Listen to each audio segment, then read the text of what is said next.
Back in the chair with my good mate Frankie Eden. Food Fight Cast is here to break down the main card.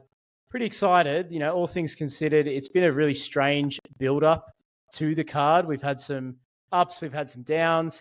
It's not exactly what everybody probably thought it was going to be when we were, seeing this in the calendar at the start of the year, really, and kind of circling it and thinking who's going to take this main event, what's this card going to look like. Dana's done his dance of saying he's going to put together the best card possible. What are your initial thoughts now that's all come together? Yeah, that was the sentence that I have been sort of like keeping in my head, was that's what he said, is that it's going to be the best thing ever. I understand, it seemed really weird that the last pay-per-view that they made was like so good, like that it was, the main card could have been a 300 main card, I guess, if you're looking at what a 300 main card is now. But yeah, after the last 3 weeks, dude, this is the best thing that's ever happened. So, yeah, I mean, look, all things considered, it is a tremendous fight card from top to bottom, and it's rare that we get a card that first fight of the night, everyone needs to be there. Whilst we obviously are the type to get there early when we go to these events, most of the crowd tends to fill out a little bit later into the prelims. But they've done this on purpose. I mean, you got Davison Figueiredo fighting Cody Garbrandt as the first fight past prelim of the evening. Like, that's just insane. Yeah, I mean, they really should be on the main card. You've got the likes of Jim Miller. He's one of the most decorated, long-standing fighters in the UFC roster. Most ever. Yeah. I do favour him in that fight, but we get to the main card here, and Bo Nickal is opening it against Cody Brundage, and a lot of mixed, reviews from fans and fighters alike in terms of, I guess, the deserving of these two to be on the main card. What are your thoughts on how this one came about? I kind of think that Bo is... I understand it from a business point of view. I understand that they've put them on there for the reason of, people want to see him fight, America, any attachment that you can put to the reason why this dude is there. He's probably everything that Dana wanted Colby to be. Colby Covington, he's that American sort of wrestler, guy that we can get behind, that everyone he brings a complete... There hasn't really been a guy in a long time that has been that sort of dude. The thing with Bo is he's kind of got the skill to back it up. So it's sort of exciting in a weird way.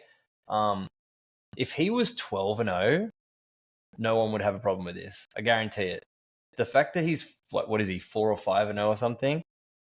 Then he's 5-0 now, yeah. 5-0, yeah. So 5-0, it's kind of dude, that's you haven't done shit, really. And then his fight time is even less. So I feel like people are kind of discounting him for more of a meritocracy level, where it's just you don't deserve to be there, which I'd also agree with. But from a business point of view, I mean, if he goes through and steamrolls this dude as well on the main card of 300, it's off to the races, man. Yeah. He's done all the right things to be in Dana's pocket, if you want to say it that way. He came up through the Contender Series and did a couple of fights there. Would have been talking to Dana a long time before that. Which, to Dana's credit, to give him to say, look, I'm not going to give it to you just yet. You're going to have to do another Contender Series fight. He's slow tracking him as fast as he can, if that makes sense. You know what I mean? He's kind of doing what he has to. This is a classic example of investing in a fighter really early on, and we don't really see enough of this. They've, identified Bo Nickal as the guy, and they're throwing everything at him, giving him all the best main card spots, giving him fighters that are beatable, very winnable fights, given skill gap. And we've seen other people debut with way tougher fights, way tougher opponents, have a real tough grind at the top. Bo Nickal, has looked really good. To give him credit, it's obviously looked really good. He's got the hands, he's got the wrestling and submission game, and no one's really given him a challenge. And to be honest, I don't think I see Cody Brundage really giving him much of a challenge here as well. It's very easy to say that because Cody's the unknown guy, but $11, I don't think I'd go near it. I mean, it's worth a little bit of fun. Throw a tenner on it, why not? But I just see Bo Nickal getting a classic performance. I think the matchmakers have done their job here to give that. That's what they want. That's literally what I was just about to say. Is it was like, I don't think that there's any part of giving them that bloke that is like, let's give him a challenge. Like, they want to give him someone that he can, show out on. Like, that's the point. So yeah, I mean, I'm cool to move on from that, man, because I think that's I think it is what it is. I think we see a steamrolling and then it's put him on the stage. I mean, look, in an ideal world, let's say Bo wins here. That's when we start to go, okay, who is he fighting in the top 10? Like, once he's had this big showing at UFC 300, which has been very marketed towards the casual fan base and the sort of everyday man. Like, I watched the countdown the other day and I was pretty disappointed, really. It was just recycled content. Didn't really feel invested in it. Skipped the middle, of course, and really just focus on a bit of Alex Pereira, a bit of Jamahal Hill. Yeah. But really, they were just talking about themselves. It was almost like the way they shot that countdown was to introduce the fighters to the audience. This felt like it was this countdown just felt like it was targeted to people that don't watch every weekend. Yeah, I mean, I think maybe that's what this event, they've tried to do too much. Like, they've tried to just change things and do like weird shit, like, because it's the poster sucks, the countdown sucks, the main card doesn't suck, but it's like, if we're calling it the best card that's ever hit any UFC ever, dude, put 6 fights on the main card. Like, it was that easy to throw another one on. Like, you know what I mean? You had plenty of people to do it, and you had all the fight. Anyway, there are so many different things that like I would have changed about. Have you seen the poster? It's literally, yeah, like nothing about it says. The thing that makes me sick about it is Culture Kings always does UFC merch, and they're doing a UFC 300 merch on the poster. So you can buy a shirt of the poster, which is the worst poster ever, from Culture Kings. Yeah, what a waste of cash that would be. All right, let's get on to the next fight. We'll move on here. So our boy Charles the Bronx Oliveira is he's back in a big way. Arman Tsarukyan, I mean, he's looked good in his last fight. He got that early finish, and Charles is in the driver's seat now to kind of put himself back into title contention. And I guess with Islam kind of holding that belt, the question is, who is the clear-cut contender? There's just so many ways you can look at the lightweight division, but it's a tough fight. If we look at this technically, Arman Tsarukyan is the safer fighter. He doesn't get hit as much, doesn't really get rocked and dropped, and to turn it into a war. He controls rounds. He mixes in the wrestling when it suits him, wins on the scorecards, and lands big shots. Did you remember the fight with that Joaquin Silva that Tsarukyan had? I had to search it. The guy that took the fight on short notice with Tsarukyan, and he was that the last fight? It was his second last fight because he beat Dariush, but he got rocked by that guy. Remember? And he got dropped and stuff, and then he like got swarmed, and this dude that was like came in on short notice was had him on skates. He ended up losing, obviously, when he got his shit together. But I do remember. Yeah. It was a moment, but it's a rarity. It's a rarity for. I'm saying let's Arman. not put him on a pedestal like the Khabibs and the Islams and stuff, where they're just like this dominant pressure killer, where it's just like, we know the game plan, we don't even need to tune in because we know how it's going to go. Yeah. He's not that guy yet. Not. So, and especially if there's going to be a dude that's going to be a test, it's Charles. One thing to probably note as well is Beneil Dariush is not looking good at the moment. He's getting finished by every Tsarukyan. Father, mother, and daughter. Like Tsarukyan, but Charles Oliveira knocked him out as well in round one. Yeah. So, I'm taking that with a bit of a grain of salt at the moment. Yeah, 280 for Charles, man. That's wild. It is wild. If anyone can turn the fight into the fight that they want it to be, like it just make it their fight, it's a guy like Charles. Guys like Charles and Justin Gaethje, they come to mind in making people fight their fight. And, if Charles can just like last through that first moment of fire, similar to when he fought Justin Gaethje and they were both connecting on each other, and he gets to that point where Chandler as well. he lands his shot exactly right. Yeah.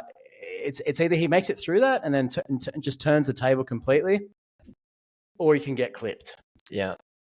You know, and Charles has also suffered a cut in the fight camp, which is similar to the cut that he carried. Oh, he had to cancel, I guess, out of the Islam fight. So yeah, bit of damage there to walk into. But I like Charles in this. He's shown us more. I'd back him to walk away with a win. It's a 3-round fight too, so he can probably throw more at it. Yeah, I like Charles in any sort of like top 5 3-rounder. Like the dude he's good everywhere. Like, and he's always got it. I would probably look at the odds as this closer to more of a 50-50 if I'm being honest.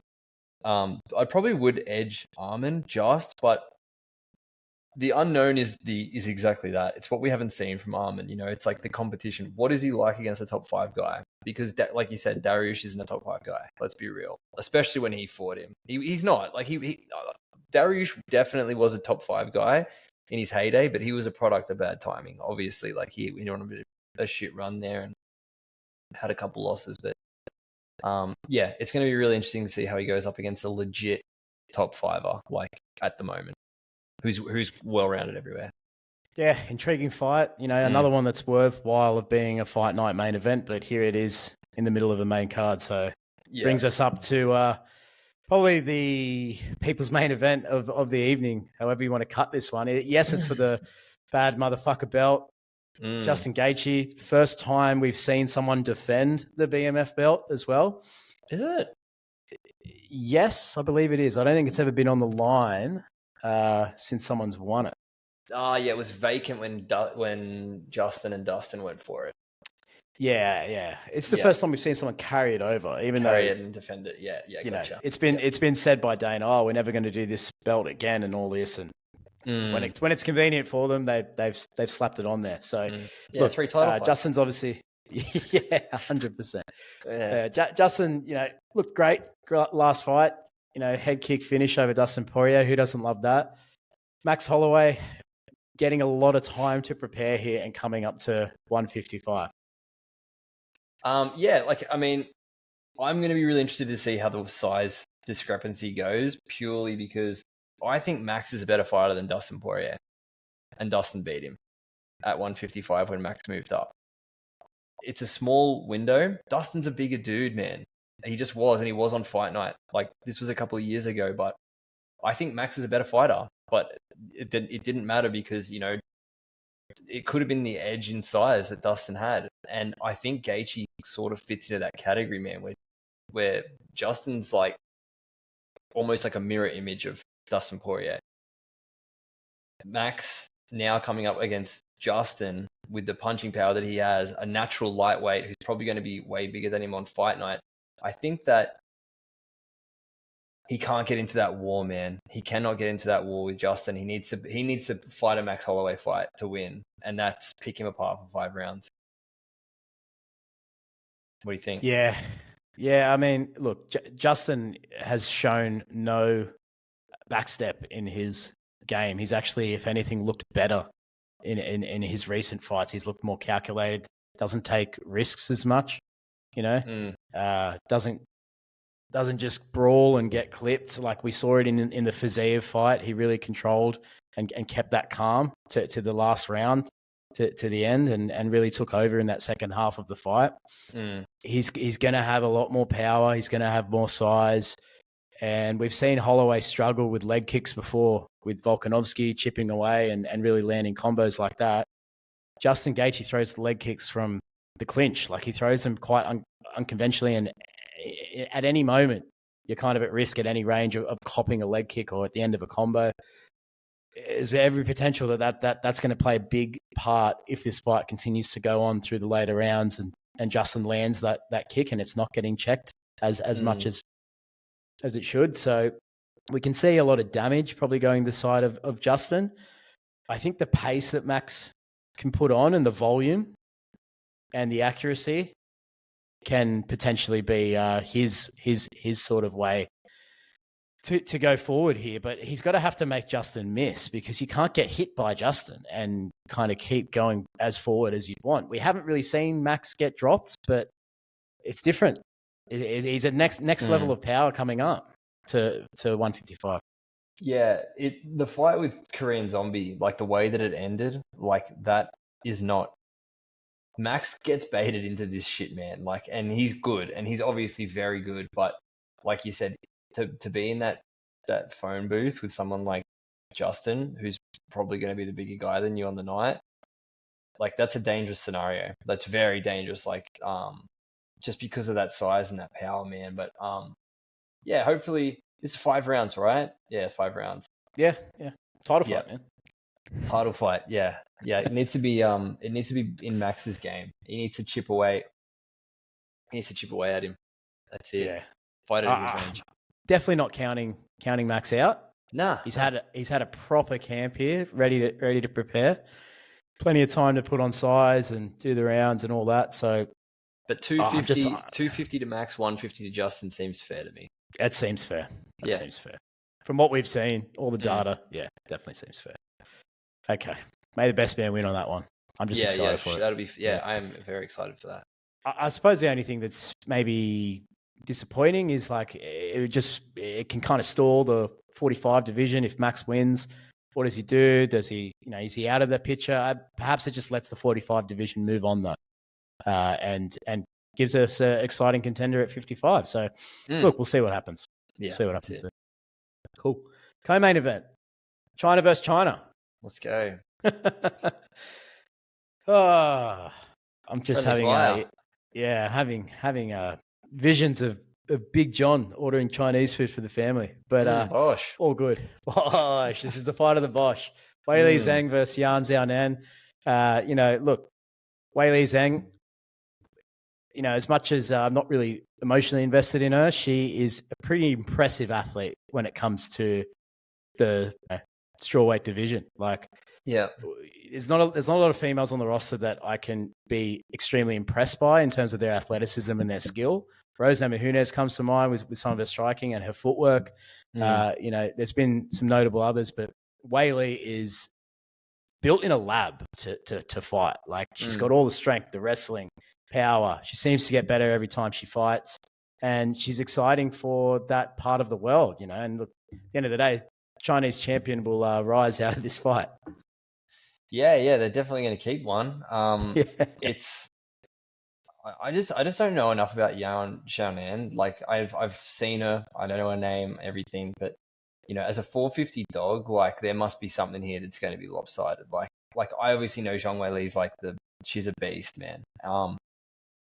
The way that these types of female fighters fight, like, I'm kind of getting like weird Rose Joanna fight of the night energy from this fight. I don't know why. Like, I just feel like everyone's going to be like, boring, the boring shit fight that's on the main card that we just want to skip past to get to the main. But I reckon it has potential, bro, to be one of those fights where it's like, dude, this is unbelievable. Like, how like the skill level between these two. So yeah, I mean, who knows, man? Like you said, I'd say like we're getting the best we can really ask for out of this division with these two fighting each other. They're obviously not hiding them and saying, you're both from China. We don't really want to do this. They're doing it, and it's because of their performance recently. Like, Yan Xiaonan is coming off a knockout win against Andrade. She's had finishes. She's exciting. She can really, bring the most out of Weili. What would be disappointing is if we just had Weili fighting someone who didn't stand a chance. Nobody needs to see that on this card, really. If we're going to showcase women's MMA, let's do it with people that can really bring the technique and hopefully put on a good fight. I do agree with you. There is definitely potential in this fight to be a banger, and it's one of those ones that'll fly under the radar and surprise everyone.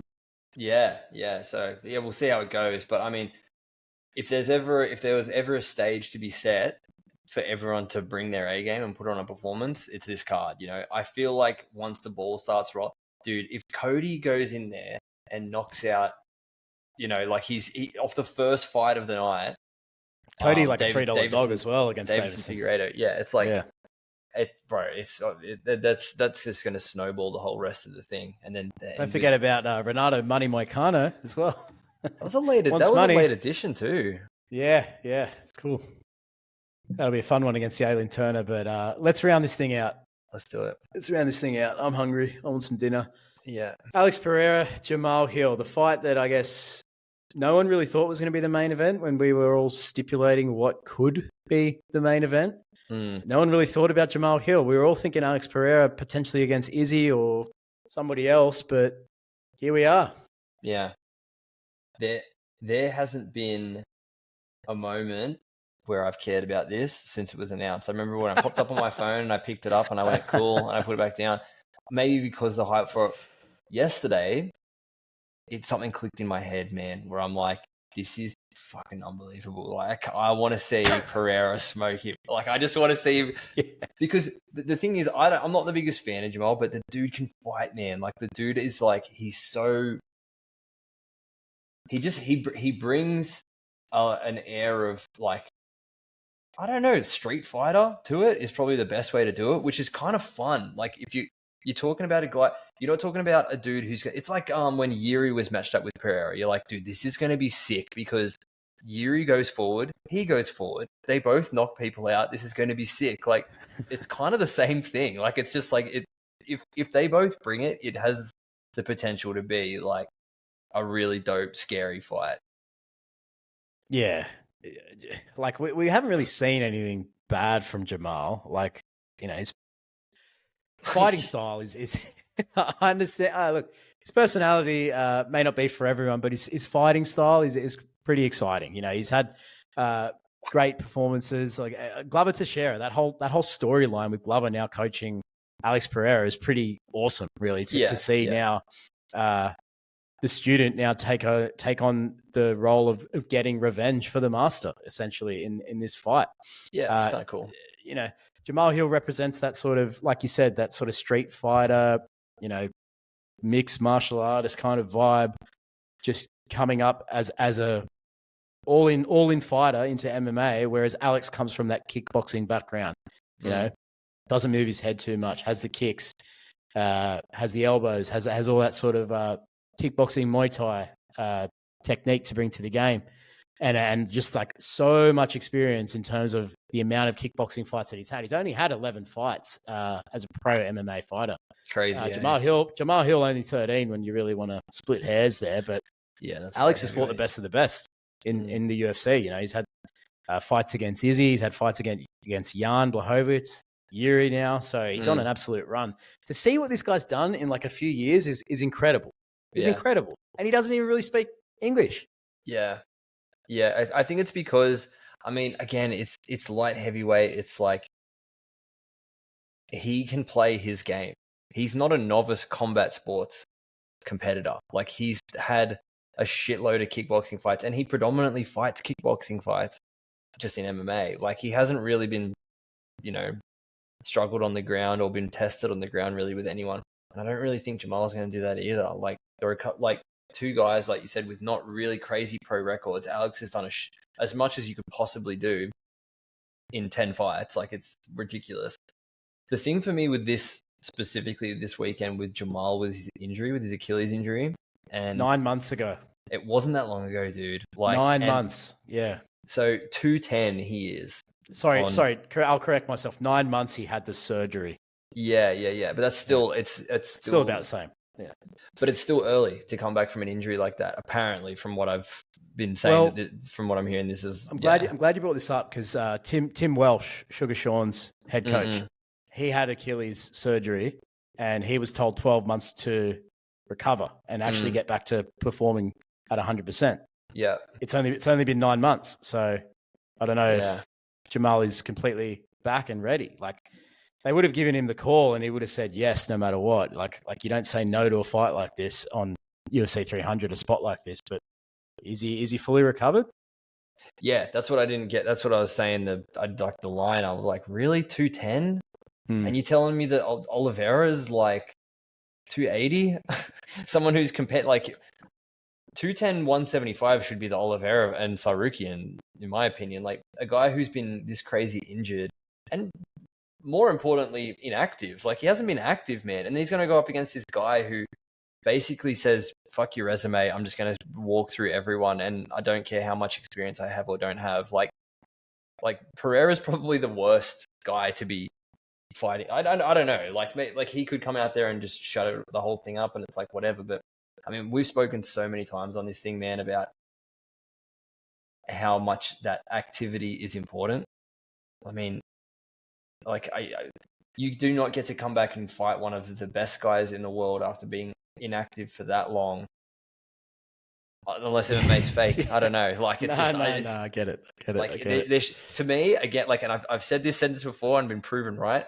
This should be like on paper should be a whitewash, bro. Like he should just come in there and absolutely smoke him.